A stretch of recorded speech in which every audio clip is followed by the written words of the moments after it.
Olá, vestibulandos, sou eu, professor Luiz Carlos de Noronha.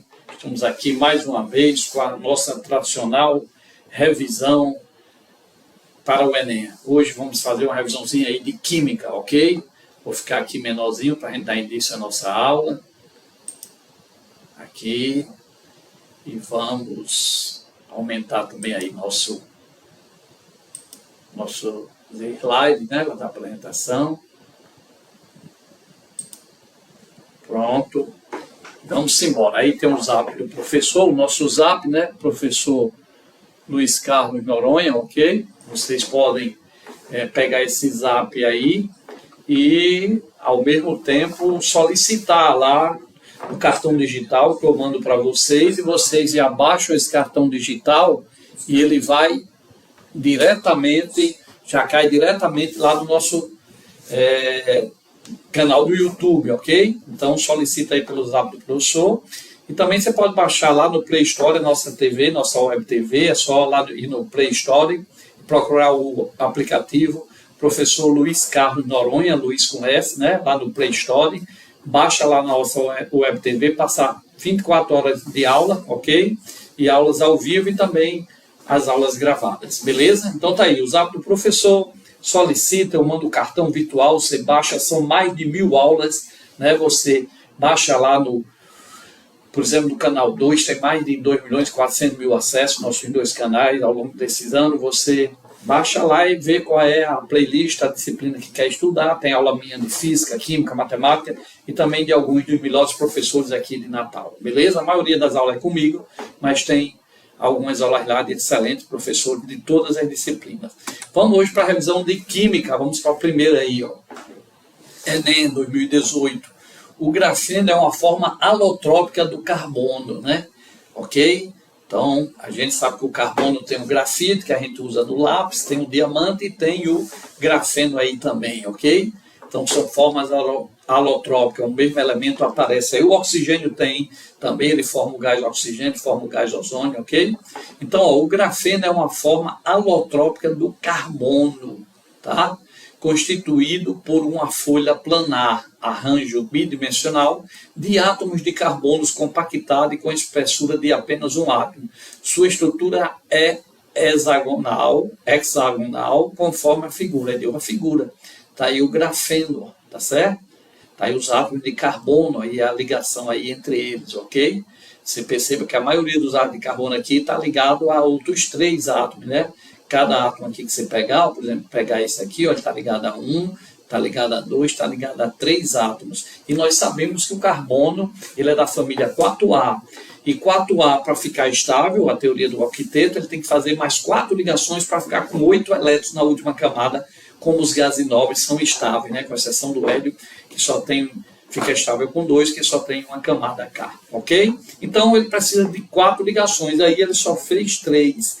Se ele só fez 3, quer dizer que uma dessas 3 ligações é uma dupla para fazer as 4 ligações, que obrigatoriamente o carbono tem que ter 4 ligações. Ou ele tem 4 ligações simples, que não é o caso aí, como aí cada átomo está ligado a 3, ele deve ter 2 simples e uma dupla, porque sempre tem que ter 4 ligações, ok? Aí ele pergunta, vamos lá, nesse arranjo, os átomos de carbono possuem hibridação. Pessoal, a hibridação nós aprendemos que é aquela junção do orbital S com o orbital P, ok? E o carbono, ele faz 3 hibridações que a gente tem que saber. A SP, tá aqui, ó, a SP, a SP2 e a SP3. Professor, como é que eu reconheço no Enem qual é a hibridação do carbono, como foi essa questão do Enem? É só ver quantos átomos ele está ligado. Ó. Se o carbono estiver ligado a apenas 2 átomos, então a hibridação é SP, que pode acontecer com a ligação simples de uma tríplice ou com 2 duplas, mas se ele está ligado a apenas 2 átomos, então a gente diz que ele é a hibridação SP, é só somar 1 do S com 1 do P, 2. Se está ligado a 2 átomos, é SP. Se ele estiver ligado a 3 átomos, ó, S1P2, né? S1P2, a gente sabe que o S e o P não é separado, é uma fusão na hibridação, mas só para você entender, eu tenho aqui, ó, o sp2, o S tem 1, o P tem 2. Então, quando o carbono está ligado a 3 átomos, lógico que vai ser 2 simples e uma dupla para fazer as 4 ligações, que o carbono tem que, em qualquer hibridação, ele tem que ter 4 ligações, tá? Mas se ele está ligado a apenas 3 átomos, uma tem que ser dupla para fazer as 4 ligações. E se ele está ligado a 4 átomos, a hibridação vai ser sp3. Nesse caso, ele está ligado a quantos átomos? Observe que os átomos de carbono aqui, eles estão ligados a outros 3 carbonos, né? Se está ligado a 3 carbonos, qual vai ser a hibridação? Está aqui, ó, ligado a 3 carbonos, é sp2. Pode olhar aqui que ele está ligado a 1, 2, 3 carbonos, ok? Se ele tivesse ligado a 4 carbonos, seria sp3. No caso, sp2 e letra B. E geometria trigonal plana, exatamente por ser 3 ligações, forma aqui, ó, a geometria está aqui, ó, trigonal, ok? Beleza? Se ele tivesse ligado a 4 átomos, seria geometria tetraédrica. Se ele tivesse ligado só a 2 átomos, a gente diz que ele é geometria linear. Então, ó, se for hibridação SP, o carbono só vai aparecer ligado a 2 átomos e a geometria é linear. Se for hibridação SP2, o carbono está ligado a 3 átomos e é um triângulo. E se for sp3, o carbono vai estar ligado a 4 átomos, tá certo? E é a tetraédrica, ok? Então, correta nessa aqui, como ele está ligado a 3 átomos é 1 do S2 do P, 3 sp2. Não tem como errar, é só observar na figura a quantos átomos cada átomo de carbono está ligado. Observe que cada átomo aqui está ligado a 3. Então, sp2 significa a letra B, ok? sp2. Beleza? Vamos embora. Depois você volta essa aula aí. Enem 2014. A baunilha é uma espécie de orquídea. A partir de sua flor é produzido a vanilina, conforme está representada a fórmula química abaixo. A estrutura química abaixo, que dá origem ao aroma de baunilha. Então, ele deu essa fórmula aqui, ó. Na vanilina estão presentes que funções? Aldeído, éter, fenol, cetona. Cuidado, ó. A gente sempre que tem o OH aqui, ó, a gente diz que é um álcool quando o OH está ligado aqui, tá certo, a um hidrocarboneto, né? Aqueles que só têm ligações simples. Mas observe aqui, ó, que isso aqui é muito conhecido da gente, é o benzeno. E o benzeno ele tem ligação dupla. Então, quando tem ligação dupla, o OH passa a ser um fenol, ok? Ó, botei aqui embaixo, ó, o OH, ó, quando é ligado quando tem uma dupla, é o fenol. Quando o OH vem ligado ao hidrocarboneto normal, ele é um álcool. Então, observe aqui, ó, que esse OH está ligado a um carbono, né? Cada ponto aqui da figura a gente sabe que é um carbono, só que tem dupla ligação. Quando tem dupla ligação, aqui é o benzeno, né? A gente sabe que é uma dupla, uma simples, uma dupla, uma simples. Uma dupla simples, ela fica alternada, por isso que representa por um círculo. Então, aqui OH representa o fenol. Agora, se lá no Enem vier sem esse círculo e vier só ligações simples na figura, então vai ser um álcool. Cuidado. Então, aqui vai ser fenol. Se não tivesse o círculo e fosse só ligações simples, não tivesse nenhuma dupla aqui dentro, então seria álcool. Como se tiver uma dupla, como tem aqui, é um fenol. Então aqui eu tenho um fenol.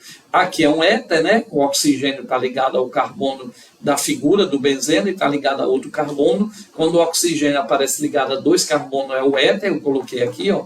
Quando o oxigênio está ligado, ó, éter, ó. Quando o oxigênio está ligado a 2, tá? 2 átomos de carbono aí, ó, beleza? Tá no meio aí do carbono, é o éter, tá?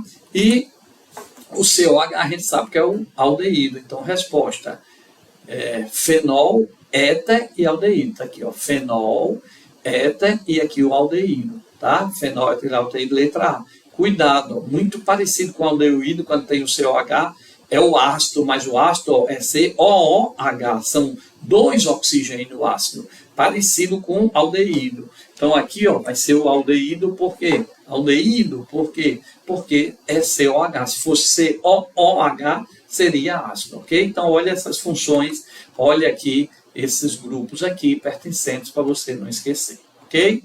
Aí é o nosso zap do professor, 99820967, você solicita aí, eu mando um cartão virtual, você baixa e apenas um clique você acessa todo ao nosso canal, que tem lá mais de 1000 aulas, todas em HD, tá certo? com alguns dos melhores professores aqui em Natal, todas as disciplinas, ao longo desse tempo, mais de 2.400.000 acessos.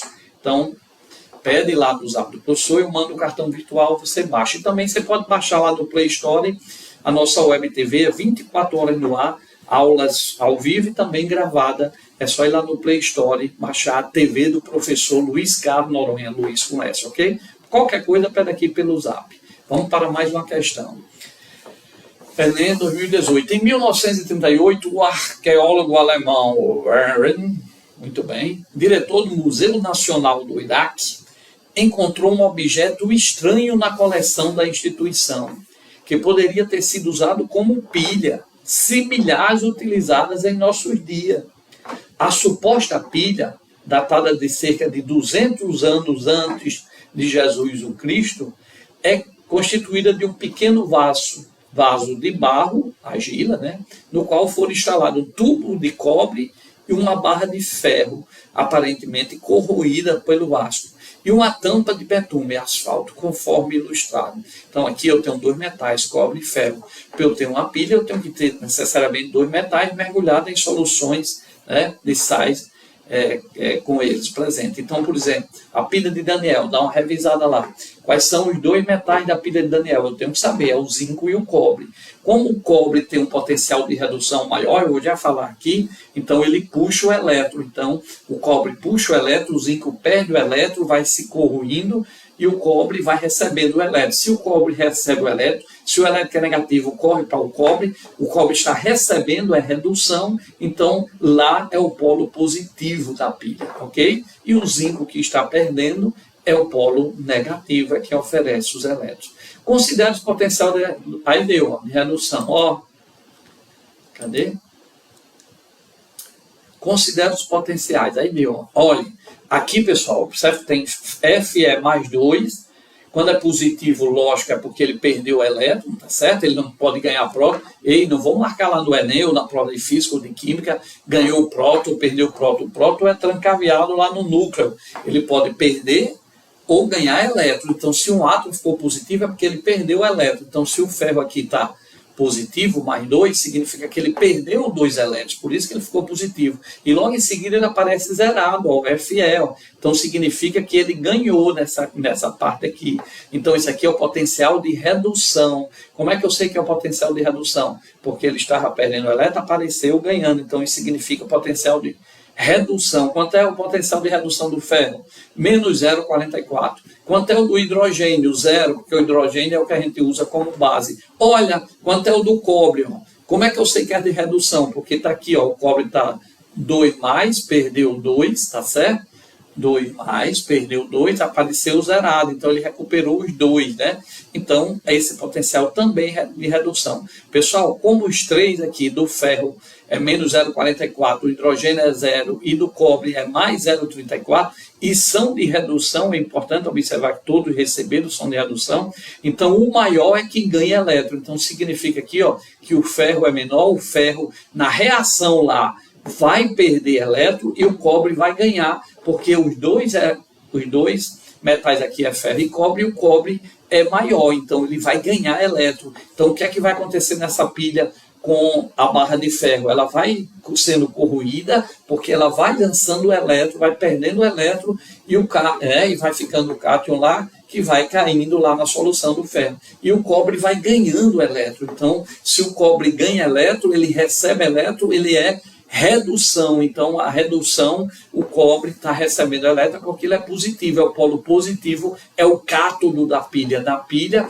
quem é o maior recebe, então é redução, é sempre o cátodo, é o polo positivo. Então, o cobre vai ser o polo positivo, o ferro vai ser o polo negativo na pilha. Na de Daniel, você tem que memorizar, o cobre é maior que o zinco, então o cobre recebe o elétron, então é redução. Se é redução, ele é o cátodo é sempre o que recebe, é o polo positivo da pilha. E o zinco vai ser o ânodo na pilha de Daniel. Nesse caso aqui, o ânodo vai ser o ferro, tá? Polo negativo, e o cobre o polo positivo, porque é maior. Beleza? O cátodo é o que recebe elétron. Então, nessa suposta pilha, qual dos componentes atuaria como cátodo?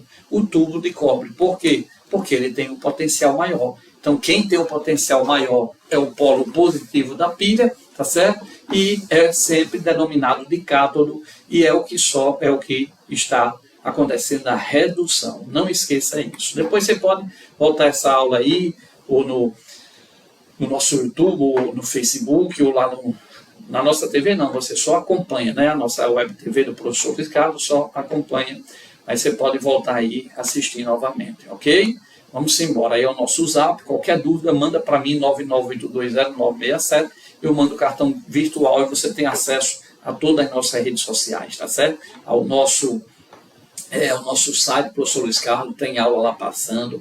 Na nossa web TV, a TV do professor Luiz Carlos, 24 horas passando aula. Aos nossos canais do YouTube, mais de 1000 aulas, com mais de 2.400.000 acessos. Eu agradeço a confiança ao longo desses anos e também a Deus, né, por estar prestando esse trabalho, ok? E você vai ter tudo lá à sua disposição, beleza? Vou passar aqui para mais uma questão, que é sobre o tratamento da água. Vamos lá, entender direitinho, ó. Para que a água chegue às nossas casas para consumo, é necessário que ela passe por uma estação de tratamento, lógico, né, pessoal? A água vem misturada aí, ainda mais hoje com a poluição, com o esgoto que é jogado, ela vai para uma ETA, a estação de tratamento. As principais etapas são, então ele quer saber as etapas que ocorre lá na ETA, na estação de tratamento da água. Olha para cá, deixa eu ficar um pouquinho aqui maior, ok? Pessoal, é o seguinte, na estação de tratamento, tá? O que é que ocorre? A água está lá suja, né? Cheio de resíduo, ele pega e joga o sulfato de alumínio, um material muito conhecido, às vezes usa lá o diotelemento de ferro, mas o que é mais comum é o sulfato de alumínio. O que é que o sulfato de alumínio faz? Ele aglutina toda aquela sujeira, aquele resíduo sólido que tem na água, tá? E às vezes passa um processo de floculação que movimenta bem esse sulfato de alumínio na água para ele aglutinar toda essa sujeira, aí depois para e ele, pela ação da gravidade, com o peso do sulfato de alumínio e essas impurezas, ela vai caindo e fica lá no solo da estação de tratamento. Ocorre a mesma coisa na piscina, ok? Quando a piscina também é turva, você pode jogar um sulfato de alumínio e ele vai pegando aquele resíduo e vai se incorporando lá embaixo. Aí isso chama decantação. Então, primeiro você joga o sulfato de alumínio, que ele vai coagular ou a floculação, tá certo? E aí ocorre depois, ele se junta a essas impurezas e ele vai caindo lá embaixo pela ação da gravidade, é a decantação. Depois que decanta, fica o sujo lá embaixo e o líquido em cima, então ocorre a filtração para separar esse sólido da água líquida, da água sem esse sólido. Só que essa água ainda vai contaminada, aí você vai para a parte de desinfecção, você vai jogar o cloro, tá? Lembre-se que o cloro não vai matar nada. Quando você tem algum cloro em casa, você tem que misturar ele à água, aí sim o cloro reage com a água, forma o ácido hiprocloroso e mata a bactéria. O cloro sozinho não vai matar, você tem que misturar com a água, ok? E depois você também em alguns locais acrescenta flúor na água. Então vamos voltar lá para a questão, deixa eu ficar pequenininho aqui de novo, vai para cá. Nossas aulões aí, tradicionais, comigo, professor Luiz Carlos, Física, Química, Matemática, todas as disciplinas aí no nosso canal do YouTube, também na nossa web TV. Então, olha só, vamos voltar aqui para a questão, né? Eu estou aqui e vou ficar agora um pouquinho, aumentar o texto aqui, tá? Pronto. Para que a água chegue à nossa casa para consumo, é necessário que ela passe por uma estação de tratamento, ok? É necessário que ela passe por uma estação de tratamento. Então, o que é que vai acontecer, pessoal? Vamos lá para as etapas. Primeiramente, sujeiras e impurezas são reunidas com a utilização de sulfato de alumínio. Cuidado, ele pode perguntar, no processo de estação de tratamento da água, qual é a substância que a gente lança para aglutinar a sujeira, os sólidos? Sulfato de alumínio. Então vamos lá. Primeiramente, sujeiras e impurezas são reunidas com a utilização de sulfato de alumínio na etapa de coagulação ou floculação, ok? Ou os dois juntos, você pode dar uma olhada, eu já expliquei aqui um pouquinho, você pode voltar, então dá uma revisada aí, vai aí em livro, na internet e ver essa parte de tratamento, ok? Então, ele já disse que é sulfato de alumínio, mas pode ser que não é nele, pergunta, é o contrário. Então, quando eu lanço sulfato de alumínio, essa é a etapa de coagulação ou floculação, que ele vai aglutinar a sujeira. Cuidado, não vão dizer que é uma etapa de aglutinação. Não existe o nome aglutinação, o nome técnico. Existe coagulação ou floculação. A seguir essas impurezas aglutinadas, né, que o sulfato de alumínio aglutinou, juntou, se deposita no fundo do tanque pela decantação. Então, essa sujeira com da água que estava lá, o sólido que eu joguei, o sulfato de alumínio, vai decantando, decantação. O que ocorre naturalmente pela ação da gravidade. É uma massa, é puxada pela força-peso. Há o quê? Filtração, né? Faz com que as impurezas sejam removidas em uma separação de sólido e líquido, a filtração. Depois que decanta, faz o processo de filtração, que é a separação de sólido e líquido. A adição de cloro para matar o micro-organismo acontece na etapa de cloração, pode ser cloração ou pode ser desinfectação, vamos já olhar. Em alguns locais, a fluoretação é empregada para a prevenção de cárie no usuário de água. Ele coloca flúor. Então, qual seria a resposta correta? Letra B. Ó. O sulfato de alumínio é usado para a floculação, podia ser coagulação também, tá? Decantação, filtração, desinfecção, podia ser cloração também, e o flúor, fluoretação, para colocar o flúor, ok? Aglutinação não existe, aglomeração, então a resposta é a letra B. Depois volta essa aulinha aí, ok? Vamos para outra questão. 2011 aí, Belém, ó, né? Não, é Belém agora, 2011 é Enem. Belém é cercada por 39 ilhas e suas populações convivem com ameaças de doenças. O motivo apontado por especialistas é a poluição da água do rio, que é a principal fonte de sobrevivência dos ribeirinhos. Ribeirinhos são os moradores de lá, recebem esse número que fica lá, né? A diarreia é frequente nas crianças e ocorre com consequência da falta de saneamento básico, já que a população não tem acesso à água de boa qualidade. Como não há água potável, a alternativa é consumir a água do rio, tá? O procedimento adequado para tratar a água do rio a fim de atenuar esses problemas de saúde causados por micro-organismos a essas populações ribeirinhas é filtração, não. Filtração é para separar o sódio lá debaixo da piscina ou da estação de tratamento da água, do líquido. Cloração, correto. O cloro, a gente lança o cloro. Lembre-se que o cloro sozinho não mata, ele reage com a água, forma o ácido e aí mata. Então, é a cloração, já que ele quer saber, para se livrar desses micro-organismos. Coagulação, a gente já viu que é jogar sulfato de alumínio para pegar o sujo e descer lá para baixo, ok? Fluoretação é para botar flúor, né? E a decantação é quando eu jogo sulfato de alumínio, que ocorre a coagulação, e vai ocorrendo a decantação, ele cai lá para baixo, quando ficar lá embaixo, decantou. Então aí, a resposta para matar o micro-organismo é letra B, cloração, ok? Beleza? Só um minutinho, vestibulando. Deixa eu vou rapidinho aqui. Tudo em paz. Rapidinho.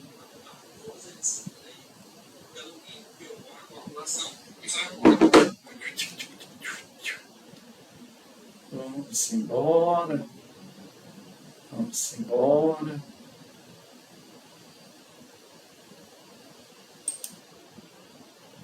Vamos fazer mais uma questãozinha aí. Dá tempo, simbora. Deixa eu ver. Estamos aqui em 2, ok? Vamos aumentar lá a questão, né? Aqui. Simbora. Aula de revisões comigo, professor Luiz Carlos Noronha, aqui em Natal, para o Enem, ok? Belém é cercado... já fizemos essa declaração. Nosso zap aí, 84, Rio Grande do Norte, 998200967. Solicita aí o zap. Dá um oi para mim, que eu mando nosso cartão virtual. Você acessa direto a essas nossas 1000 aulas, ok? E também você pode baixar nosso Web TV lá no Play Store, um aplicativo, vai lá no Play Store, o aplicativo é só pesquisar TV do professor Luiz Carlos Noronha, Luiz com S, você baixa o nosso aplicativo, é uma Web TV nossa, né? 24 horas no ar, aulas gravadas e ao vivo também. Na química orgânica, os compostos são reconhecidos pelas cadeias formadas por carbono e hidrogênio. Entretanto, outros elementos podem fazer parte da estrutura química desse composto, como oxigênio. E isso, a química orgânica é o estudo do carbono. O carbono, como eu falei, é da família 4A, faz 4 ligações, então ele forma muitos compostos, por isso que tem um estudo só sobre o carbono, mais de 2 milhões e tantos mil compostos, ok? Mas às vezes aparecem, além do carbono e o hidrogênio, que a gente chama de hidrocarboneto, como o petróleo. O petróleo, pessoal, não é uma substância, é uma mistura, são várias substâncias lá dentro, vários hidrocarbonetos. Tem o metano, o CH4, é o primeiro gás que sai quando perfura o petróleo, tem a gasolina, tem o queroseno, tá? Tudo hidrocarboneto, beleza?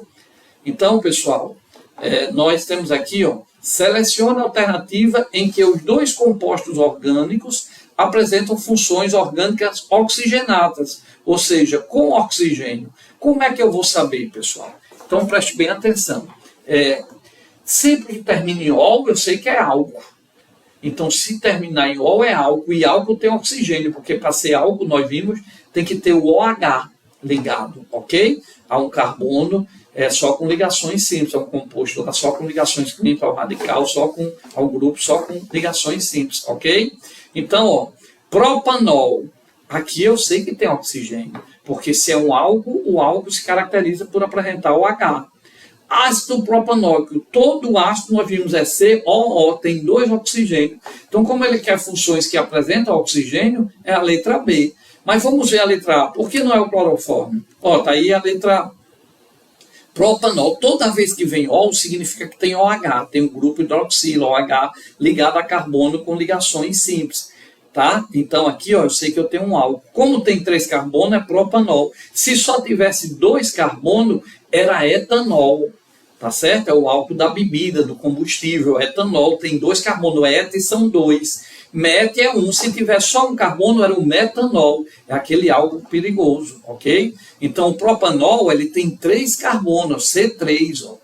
O etanol da bebida e de que faz o carro andar, movido a álcool, é C2, tá? OH. Tem 2 carbonos só, é OH. Sumia esse terceiro carbono e esse hidrogênio. E o metanol só tem um carbono. Ele é tóxico, tem que ter cuidado, ok? Então, met é 1, et é 2. Metanol só tem um carbono e o OH do álcool está aqui, ó. Como ele queria o grupo oxigenado, está aqui o álcool. E o ácido sempre tem 2 oxigênios, ó. Então, é a letra B, ó. Tinha lá, ó, clorofórmio não tem oxigênio, clorofórmio é CHCl3, está aqui, ó, é a substituição dos H do metano por 3 cloro, então o clorofórmio não tem oxigênio. O metanolato tem, né, mas ele queria os 2 que tivessem ao mesmo tempo. Eteno, ó, eteno, etino, né? Eteno, etino, etano, ano, eno e ino, só tem carbono e hidrogênio, são hidrocarbonetos, benzeno, eteno, propeno, propino, tá certo? Metano, sendo eno, ano ou ino, só tem carbono e hidrogênio, são os hidrocarbonetos, ok? Beleza? Então vai sobrar qual? Ele queria oxigênio, tem na letra B, e era fácil, ó. OL é um álcool, álcool tem que ter o OH, lembre-se disso. E propanóico é ácido, o ácido tem que ter 2 oxigênios, como a gente falou. Então, letra B. Vamos embora. Dá uma olhada nessas funções, tá? Nosso zap aí, qualquer coisa solicita aí. Vamos para mais uma questão. Na equação A mais B reagindo formando C mais D, aí é uma equação que a gente tem aí que pode ocorrer o equilíbrio químico, né? Porque ela tem a reação direta 1, A e B formando C e D, aí C e D vai se formando, vão reagindo e vão se regenerando lá nos reagentes A e B pela reação inversa 2, ok? Aí diz aí, ó, na equação A mais B formando C mais D, após atingir o equilíbrio químico, podemos concluir a constante de equilíbrio T. Tudo bem, a constante de equilíbrio a gente aprende, é os produtos C e D dividido pelo reagente A e B. Sempre a constante de equilíbrio da reação direta vai ser os produtos C e D dividido por A e B. Se ele pedisse a constante de equilíbrio da reação inversa, na reação inversa é a segunda, é voltando, o produto seria A e B e o reagente seria C e D, ok? Mas o Kc aqui, dessa reação aqui direta, é o produto C dividido pelo reagente. Ele deu aqui.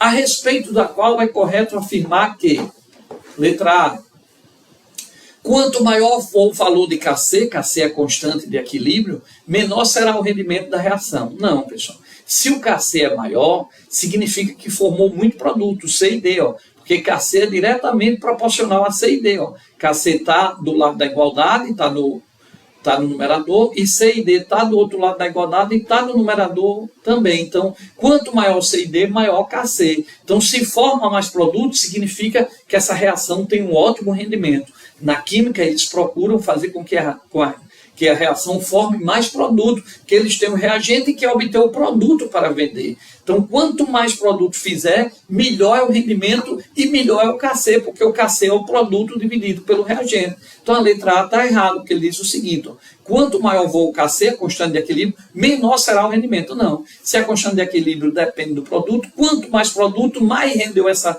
reação, ela é ótima, forneceu muito produto, e maior o Kc. Então, maior Kc, maior rendimento da reação direta, né? Que a reação direta, o produto é C e D, tá aí. Kc independe da temperatura. Não, a gente sabe, vocês estudaram isso, podem dar uma revisada, a constante de equilíbrio depende da temperatura, e que a temperatura influencia na velocidade da reação.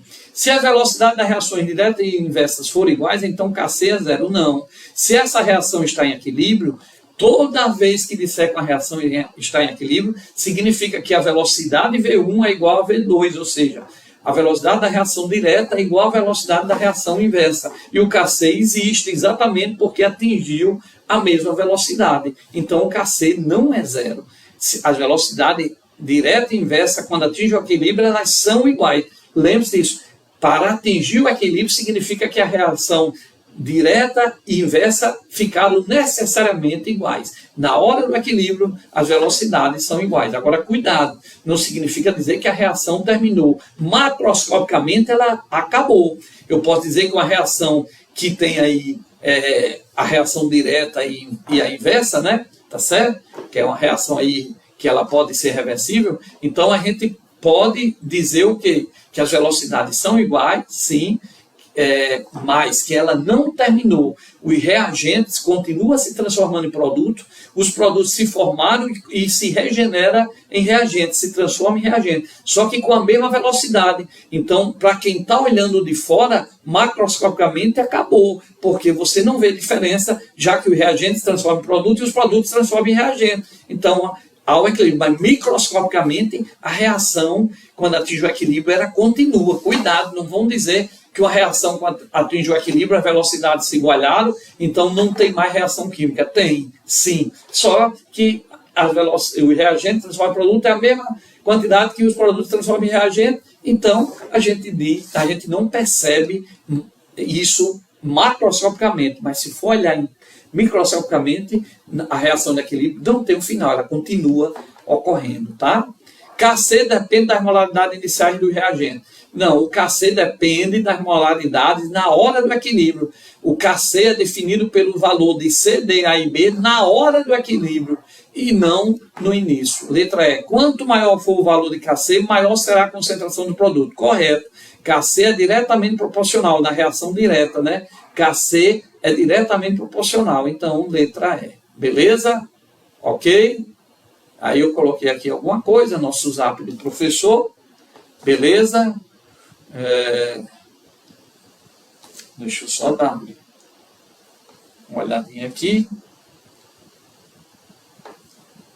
Rapidinho. Para cá. Vocês estão aqui comigo, professor Luiz Carlos Noronha, na nossa tradicional revisão de Química, Física, Matemática comigo e de alguns dos melhores professores. Pega aí o nosso zap do professor, dá um oi, eu mando para vocês o nosso cartão digital, você com um clique baixa lá, vai também no nosso canal do YouTube, no Facebook, na nossa Web TV, 24 horas no ar, eu tenho uma TV aí, aulas ao vivo e fica repetindo essas revisões.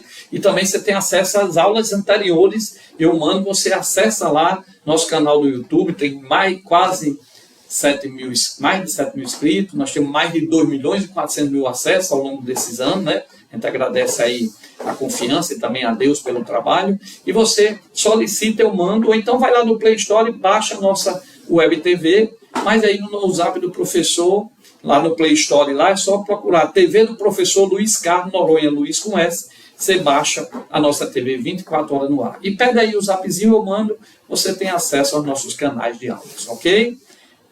Deixa eu só um minutinho aqui. A mãe.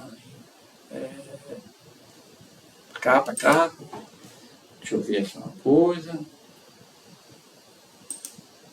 Ok, vestibulando. Então, vem aqui comigo. Eu sou o professor Luiz Carlos Noronha. Nós estamos encerrando mais uma revisão. Nós vamos ter também revisão pela TV, a televisão, tá certo? A TV Natal vai passar, a TV a cabo, né? Passa lá na Claro também, na TV a cabo, ok? E vocês também podem entrar em contato no nosso Zap, que tem aí, é só voltar um pouquinho, tem em vários, durante a nossa aula tem o telefone aí, entre em contato com a gente, você pega toda a informação que nós vamos estar com vocês aqui nessa reta final do Enem, eu, professor Luiz Carlos Noronha, até a véspera do Enem com vocês, ok? Obrigado aí pela atenção, agradecemos a Deus por mais um dia, vamos descansar e depois você pode rever essa aula aí à vontade e passa aí para seus colegas, para os seus amigos, né? Educação é importante, a gente às vezes passa as coisas sem interesse nenhum, que a gente veja, sai repaginando, olha o que aconteceu, mas a educação todo mundo fala que é importante, mas ninguém passa. Tem também o nosso livro aí, ó, O Poder do Universo através do Tempo, professor Luiz Carlos, ó, do geocentrismo, né, até o universo inflacionário, todos os modelos aí ao longo do tempo, o livro nosso aí de autoria nossa aí, ó, colorido, tá? Vocês podem acessar aí, tem várias coisas aí que vocês vão ter acesso, uma leitura dinâmica, vende lá na cooperativa lá da Universidade do Campo Central, ok? Então, até o universo paralelo, as teorias de Einstein, tem tudo aí para vocês, buraco negro, no nosso livro aí, na nossa autoria, professor Luiz Carlos Noronha, ok? Então, eu vou parando por aqui, fique com Deus e até uma próxima oportunidade. Valeu!